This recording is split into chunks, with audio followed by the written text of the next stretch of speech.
Hello, people. I finished a book.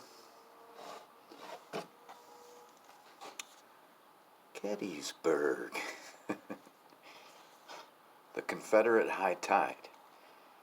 And if you didn't notice, this is a Time Life book. Very thin. It only took me it's 160 pages or something. A lot of the pages have photographs on them, interesting little insets with tiny stories on them. It's a Time Life book. These were printed up in 1985. We probably got these for my dad. I don't know, for his birthday or for Christmas or something. He probably smiled and said, "Oh, thanks," and inwardly rolled his eyes because he knew that they were the pants-on, dry hump of the literary world. But this is what I'm down to. I don't feel like going to the bookstore. I don't feel like going to Barnes & Noble. There's one right by my house. I have no idea whether that's an essential business or not. I don't know whether they're still open. And I don't feel like going downtown to King Book. For one, I don't know whether they're open. And for two, downtown Detroit is like coronavirus hotspot, so I'm not going down there. It wasn't too bad. I mean, it kept my interest. It's written kind of like, maybe a little bit like a textbook, maybe a little bit like a book geared towards young adults. I just got a few little notes here. My first note is entire paragraphs seem to have been lifted straight out of Bruce Catton's Glory Road. And, these things, they made a big deal out of these Time Life series. They didn't just do the Civil War, they did all kinds of shit. And if you recall, back in the 80s, I would, if somebody would have asked me, I would have said these came out in the 70s, but no, it was in the 80s. There was like 5-minute long television commercials for these things. And they made a big deal out of it, and I think they sold a lot of these things. It's a nice book. It's like leather-bound or pleather-bound, whatever you want to call it. Nice glossy pages. So glossy, in fact, that I had to keep tilting the book because it was reflecting light at me, making it hard to read. But page 68, and I'm not on page 68 here. I did the same thing with these notes. I just have them in the notebook. Page 68 has a typo, which, I don't know, kind of amazed me. You can read an entire 400-page book and not see any typos.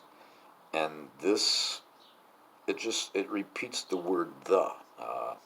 It says the, and obviously the second "the" is unnecessary.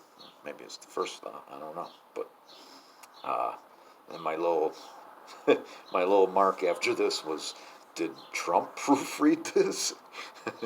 Because we know he can't read too well.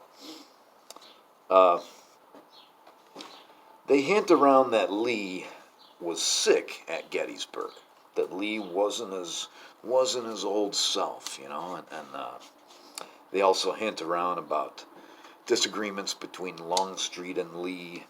I was kind of happy to hear that there's maybe a little controversy. It made me even more interested in the Battle of Gettysburg. But they said that about Napoleon at Waterloo, that he was sick, and it's, kind of making excuses for somebody. The book's got very nice maps. Bruce Catton really doesn't provide any maps. A couple of them, but there's beautiful maps in here. Actually, the Battle of Gettysburg, they give like day by day, and sometimes breaking it down into the hours of the day. It's nice. I appreciate that. Not too many notes. there's a lot of reproductions of paintings in here. In fact, 1/5 of the book is probably reproductions of paintings on both sides of the page. Then there's a Frenchman that paints this gigantic 50-foot thing, and it's called a cyclorama. And apparently, when it went on exhibit, they had this in a round room so that you could, turn around and look at it, and a cyclorama. And the cyclorama depicts Pickett's charge at the end of the battle. I don't know, the cyclorama just reminded me of, there was a guy that built a model of Waterloo, a gigantic fucking model. The guy, he did topographics on this thing, and he put little tiny soldiers all over this model. I mean, it was a big fucking model. They had to build a building for this thing. And there's a lot of controversy regarding the model. Even Wellington got involved in the controversy. And so did a lot of other people.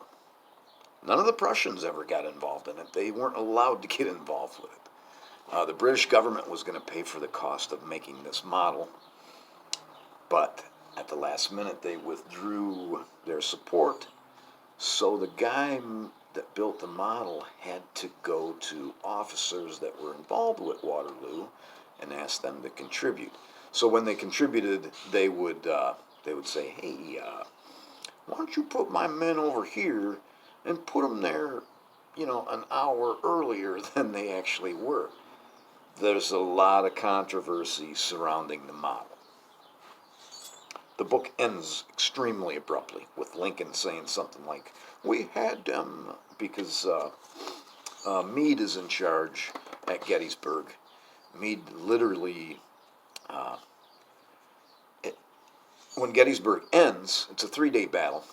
When Gettysburg ends, Lee has had command of the Army of Meade has had command of the Army of the Potomac for 10 days. So he did pretty well for just taking the reins like that. And Meade decides to be cautious after the battle is over. And he does, they send out some cavalry to harass Lee's rear guard. But that's it. And Lincoln is all pissed off about that. He thinks that they should have gone after them. I got a bunch more of these.